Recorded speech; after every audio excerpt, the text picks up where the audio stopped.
Is this the first book with Yancey as a Yeah, protagonist? yeah. I usually do start fresh. I mean, I have characters who pop in and out of several novels, but the main protagonist is usually always different. Now, whether it's a woman or a man, it's usually a new character. And Andrew Yancey is new. He's a sort of a defrocked detective in Key West.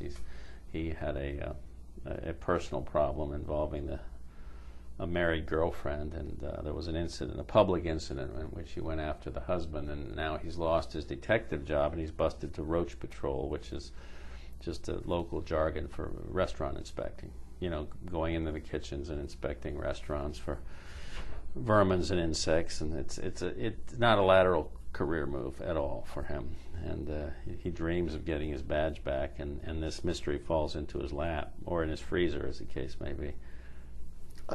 Because he's asked to babysit and transport a severed human arm. Severed arm, yeah. There was a couple fishing, chartered a boat to go fishing off of Key West with a captain, and they were trying to catch tuna or whatever, and the husband reeled up a severed human arm with one of the digits upraised in a significant way, and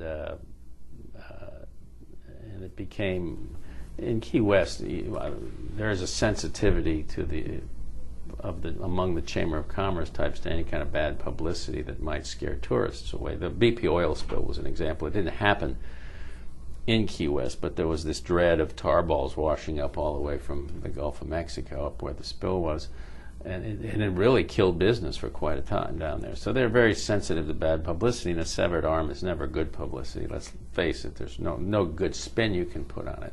So it ends up he's doing a favor for the sheriff who he's trying to ingratiate himself with to get his job back. And he says, yeah, I'll hold the arm. I'll keep the arm. And it's assumed that it was a boating accident victim. We have a lot of people. Florida's got a lot of coastline and a lot of accidents, and people drown and sink their boats. And it could have been, they're thinking that this is a person who drowned, sunk a boat during a storm and drowned, and then maybe the sharks got the rest of them, which also happens. But that's not what the story really is. And there's a widow who doesn't seem all that sad about losing her husband, and no, she comes to get the arm. She claims she's been out of the country and didn't know he was missing, and she comes down and says, well, I'd really like to have a funeral for something, and all they've got is the arm. And so Yancey has to pack the arm in a little igloo cooler and deliver it in some sort of, somber and properly respectful way. At the same time, his antennae are up. He thinks something's not right about her attitude and her.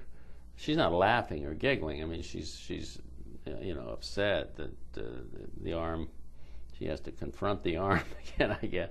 But anyway, he's this is where he starts sort of putting the threads of it together, thinking he's going to look a little closer at the case.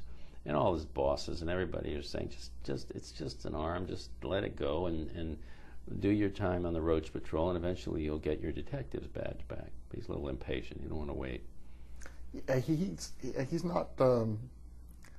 He's not good at listening to other people, which I think makes an excellent character. Yeah, no, he is flawed in many ways, and one of them is that he doesn't take good advice when it's given to him, and he is a little impulsive, and it's been impulsive in his love life, which has gotten into him great difficulty in his love life, because when the book opens, he's having a torrid affair with his dermatologist's wife. And he's trying to balance, but the guy's a pretty good dermatologist, and you don't want to, if you get one of those in Florida, you want to stick with him. The skin cancer is a big problem with the sunshine, so you got to balance this, and that's what he's trying to do. Anyway, but it goes bad. It goes terribly wrong, as they say on Fox News, and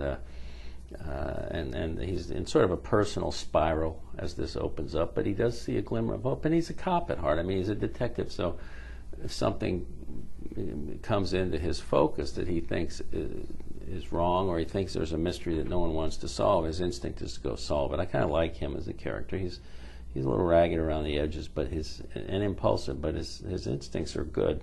The book works two ways really well. First, it's a really good mystery, and second, it's bloody funny. I'm not going to lie, it's hard because it's a tightrope you have to walk between. I want people to be turning the pages as fast as they can, like you do in a good mystery. What's going to happen next? What's going to happen to these characters? And to be invested in these characters who are a little crazy. But so you want the mystery element to remain tight. You don't want it to go slack at any point. But at the same time, I want people laughing on every page about something.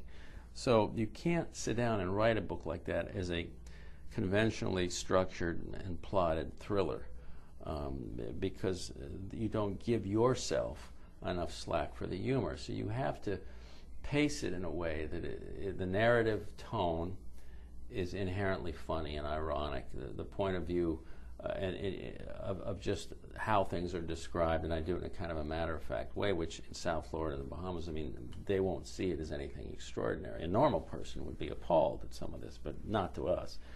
But I have to maintain that, and at the same time move the story and have the humor always on that sharp edge. And it's tough, and it's probably why it takes me 18 months to write these. I can't grind one of these out a year if I don't have a Joe detective character that recurs that I can wrap the stories around. I'm really starting from scratch, and so the stuff that I agonize over is the humor, because that's some days. There are many days I don't feel all that funny. The things are going on in your real life, in your real world. It may not be all that hilarious, but you still have to sit down. You can't let up, because the readers expect the humor and they expect it to be funny.